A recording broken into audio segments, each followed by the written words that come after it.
नमस्कार दोस्तों। मेरे मन में कई दिन से एक विचार बहुत ही ज़ोरों से कौंध रहा था। सोचा आज मैं यूट्यूब में इसका पूरा भड़ास निकाल दूं। था यूं कि डोनाल्ड ट्रंप जब एक या दो बार दिवालिया घोषित हो गए थे और उन्हें पूछा गया कि आपको दिवालिया घोषित होने के बाद कैसा लग रहा है, तो डोनाल्ड ट्रंप बोलता है कि मैं बहुत ही हल्का महसूस कर रहा हूँ। I am fine. बहुत ही हल्का महसूस कर रहा हूँ। मान के चलिए आप कर्ज लेते हैं, बहुत बड़ा कर्ज लेते हैं, आपका जो धन संपत्ति है, और आप कर्ज लेते हैं और आप कर्ज में डूब जाते हैं और आपका संपत्ति पूरा नीलाम हो जाता है।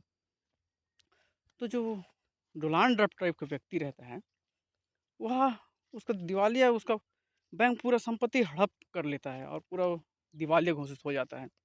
एकदम भिखारी है, उसके पास ना कुछ है ना कुछ है। उसके सारे शेयर डूब जाते हैं, सारे जो हिस्सेदारी रहते हुए सारे डूब जाते हैं, बैंक हड़प लेती है उस कर्ज की वजह से। और वह व्यक्ति बोलता है कि मैं बहुत ही हल्का महसूस कर रहा हूँ। लेकिन जब हमारे किसानों की बारी आती है, जो हमारे जो किसान हैं, वे कर्ज लेते हैं और कर्ज नहीं चुका पाने पर वे आत्महत्या कर लेते हैं। तो यहीं पर मुझे एक बात याद आ रही है, कहीं मैं सोशल मीडिया में देखा हुआ था कि श्री श्री श्री जो है 108 नाम भूल रहा हूँ उनका मैं, तो वे लाइव लिविंग कुछ प्रोग्राम चलाते हैं। तो वे बोलते हैं कि आत्महत्या करने का प्रॉब्लम क्या है, तो वे बताते हैं कि आध्यात्मिक प्रॉब्लम है, इसलिए जो किसान हैं, महाराष्ट्र किसान, वे आत्महत्या कर रहे हैं। तो यहाँ इस बात को यहाँ पर मैं ला क्यों रहा हूँ, क्या है कि माइंडसेट का कहीं खेल तो नहीं है। एक तरफ दिवालिया घोषित हो जाता है डोनाल्ड ट्रंप, मैं फाइन, और एक तरफ किसान आत्महत्या करने की कोशिश करते हैं या कर लेते हैं।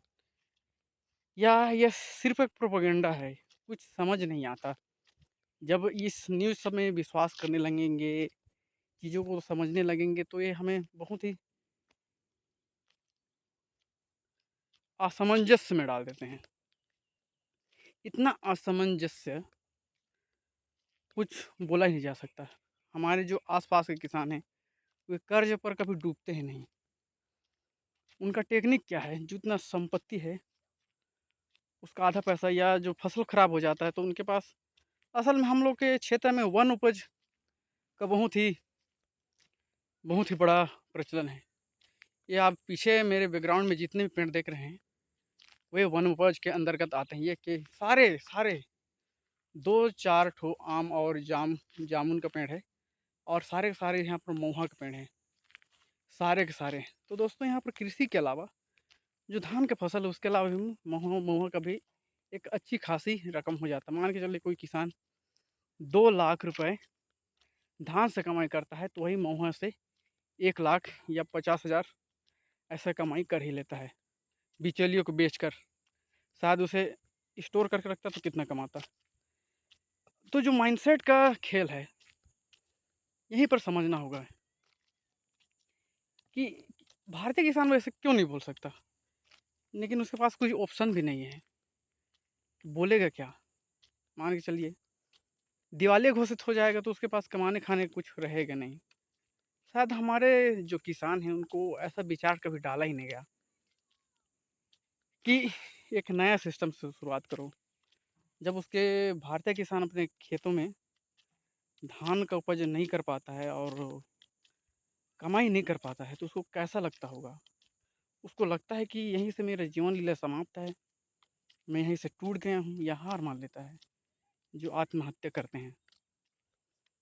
खैर हमारे साथ अभी नहीं बीता है, शायद इसलिए हम लोग इस शब्द का उपयोग कर रहे हैं। भविष्य में हो सकता है कि हम लोग के साथ भी ऐसा हो, क्योंकि हम लोग भी एक कृषि कृषि फैमिली से आते हैं, हम लोग भी कृषि काम करते हैं।